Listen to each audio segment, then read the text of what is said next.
Is Elias Peterson on the trading block? Vancouver Canucks GM Patrik Allvin just dropped a bombshell, suggesting that anything is possible when it comes to the future of our star center. With a hefty contract and high expectations, are the Canucks ready to make a bold move? Stick around as we dive into the implications of this statement and what it could mean for the team's future. Don't forget to subscribe and hit that like button to stay updated on all things Canucks. Hey, Canucks fans. Today, I want to dive into some intriguing news that could have significant implications for our beloved team. Vancouver Canucks GM Patrik Allvin recently hinted at the possibility of trading Elias Peterson. Now, I know what you're thinking. Pettersson is a cornerstone player, and trading him seems unfathomable. But Allvin's comments say a lot about the state of our franchise and where we're headed. In an interview with Sportsnet's Ian McIntyre, Allvin acknowledged that while he believes in Pettersson's talent as a no-one center, he also indicated that the young star has some growing up to do. Is it a trade possible? I guess I would say anything is possible, he stated. That's a loaded statement, and it raises a lot of questions about Pettersson's future in Vancouver. We've seen flashes of brilliance from him, but consistency has been an issue. It's clear that Allvin is looking for more maturity from Pettersson, especially after the drama that unfolded between him and JT Miller this past season. What's particularly striking is Allvin's emphasis on the challenges that come with the hefty $92.8 million contract Pettersson signed earlier this year. He mentioned that just because you achieve a long-term deal doesn't mean the work gets easier. If anything, it only gets harder.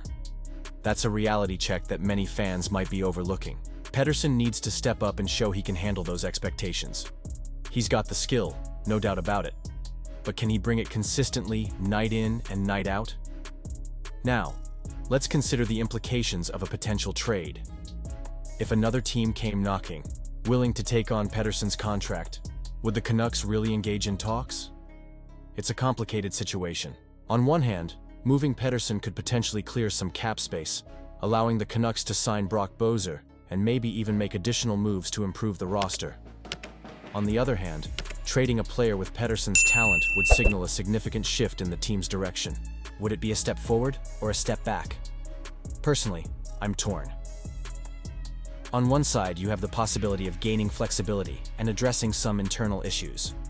But then again, moving a player of Pettersson's caliber could lead to regrets down the line. Remember the last time we traded a talented young player? It's a high-risk decision, and I can't help but feel anxious about what it could mean for our future. As fans, we want to see our team succeed, and the choices made by the management can either propel us forward or send us spiraling back. It's a delicate balancing act, and every decision carries weight. The Canucks are at a crucial juncture, and how they handle this situation will ultimately shape the team for years to come. So, Canucks Nation, what do you think?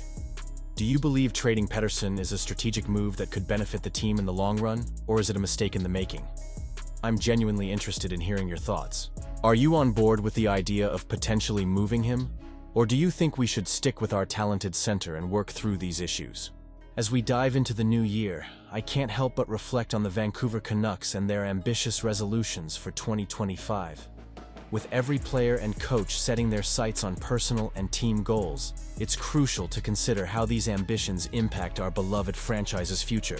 Take Teddy Blueger, for instance. His goal is to regain his spot at center between Dakota Joshua and Connor Garland. They were a dynamic trio last season, and if Blueger can elevate his game, he might just find himself back where he thrives. But it's going to take some serious consistency, especially with Tocchet favoring other line combinations right now. Now let's talk about Brock Boeser.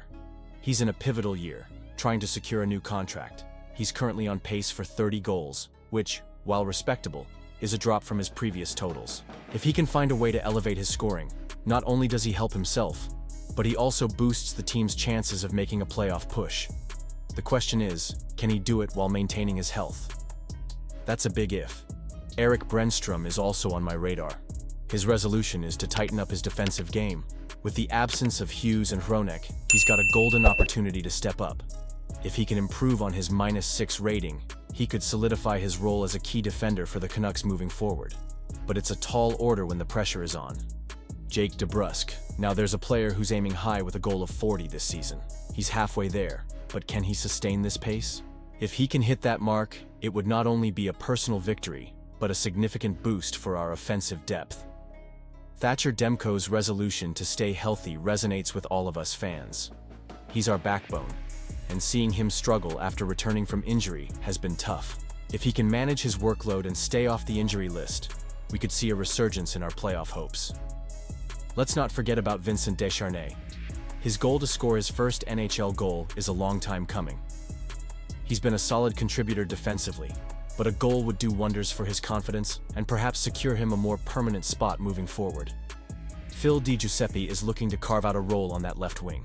With the competition heating up, he needs to prove that he belongs alongside Miller and Bozer. His skill set is valuable, but he must show he can elevate his game in critical moments. Derek Forbort is set on securing a new contract, but he needs to stay healthy first. His presence on the blue line has been missed, and if he can return to form, that might just earn him an extension here in Vancouver. Connor Garland is eyeing a spot on Pettersson's right side. With his current production, he's more than capable of being a top 6 forward. If he can maintain his performance, it'll be hard for Toke not to give him that chance. Now, for the coach, Rick Toke. His resolution to return to successful systems from last season is critical. The current tactics haven't yielded the desired results, and a shift back to what worked could be the key to unlocking this team's potential.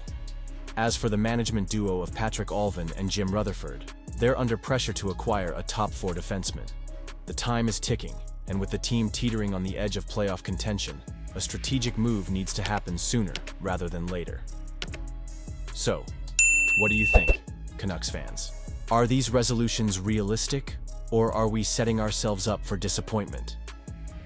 I genuinely believe that while some of these goals are achievable, others might be stretching it a bit. I want to hear your thoughts. What do you think about these resolutions?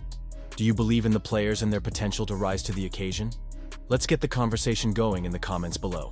And if you enjoyed this breakdown, don't forget to like, share, and subscribe for all the latest Canucks updates. Hit that notification bell so you never miss an important moment in our hockey journey.